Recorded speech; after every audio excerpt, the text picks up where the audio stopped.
Sa wakas natapos ng malakas na ulan. Silipin ko yung dalawang tao dito kung okay pa sila. Mukhang okay naman.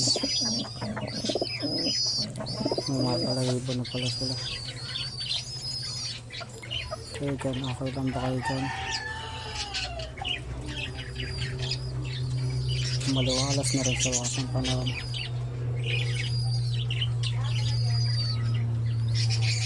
White saka dark. Pakainin muna natin yung mga alaga nating ibon. Masaya talaga pag sama-sama. Isang mapag-akalang araw po sa inyong lahat mga kaibigan. Alam.